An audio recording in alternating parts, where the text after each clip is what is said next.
আজকে আমরা একটা সাধারণ রোগ নিয়ে আলোচনা করব।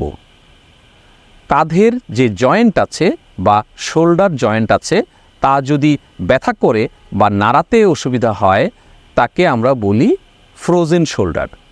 এটা খুব কমন একটা রোগ। এটা আরেক নাম অ্যাডহেসিভ ক্যাপসুলাইটিস।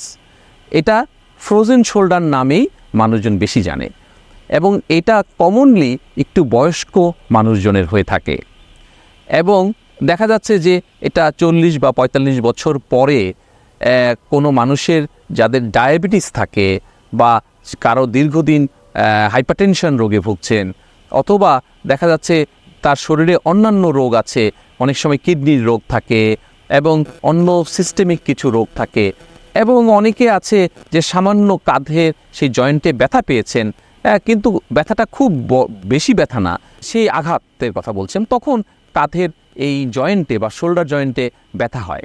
সবচেয়ে ইম্পর্টেন্ট হচ্ছে এই ধরনের রোগীরা হাতটাকে উপরে তুলতে কষ্ট হয় এবং হাতটাকে পিছনের দিকে নিতে তার কষ্ট হয়। তাহলে কোনো শোল্ডার জয়েন্টে বা আমাদের কাঁধের যে জয়েন্টটা আছে সেই জয়েন্টের রোগী যদি হাতটাকে পিছনে নিতে ব্যথা পায় বা কষ্ট হয় বা উপরে তুলতে কষ্ট হয় তাকে আমরা ফ্রোজেন শোল্ডার বলি। তাহলে এই ফ্রোজেন শোল্ডারটা অনেক ক্ষেত্রেই মানুষ এটাকে অবহেলা করে। কারণ হচ্ছিল ওরা মনে করে যে এটা বোধহয় এমনি এমনি ভালো হয়ে যাবে, কিন্তু বেশি দিন এই ফ্রোজেন শোল্ডার থাকলে দেখা যাচ্ছে এটা স্থায়ীভাবে এই জয়েন্টের এটা রেস্ট্রিকশন হয়ে যায়। জয়েন্টটা তখন কাঁধের এই শোল্ডার জয়েন্টটা ফিক্সড হয়ে যায়, তখন কিন্তু ট্রিটমেন্ট করেও সেটা ভালো করা যায় না। তাহলে আমাদের ক্ষেত্রে এই ফ্রোজেন শোল্ডারের অন্যতম চিকিৎসা হচ্ছে এক্সারসাইজ।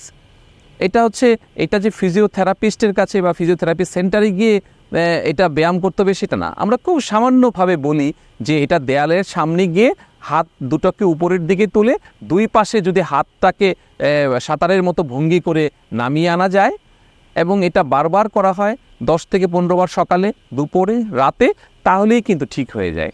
এবং সেই সাথে সাধারণত ডায়াবেটিসটাকে যদি কন্ট্রোল রাখা যায়, প্রেশারটাকে কন্ট্রোল রাখা যায় এবং কিছু কিছু মেডিসিনও আমরা সাথে অ্যাড করে দিই।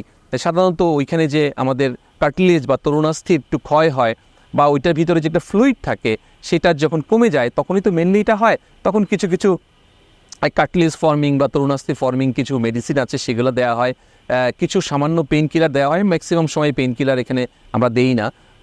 মেইনলি আমরা এখানে এক্সারসাইজের মাধ্যমে আর হাড়ের ক্ষয়ের কিছু মেডিসিন আছে এগুলোর মাধ্যমে এই ফ্রোজেন শোল্ডারটাকে চিকিৎসা করি।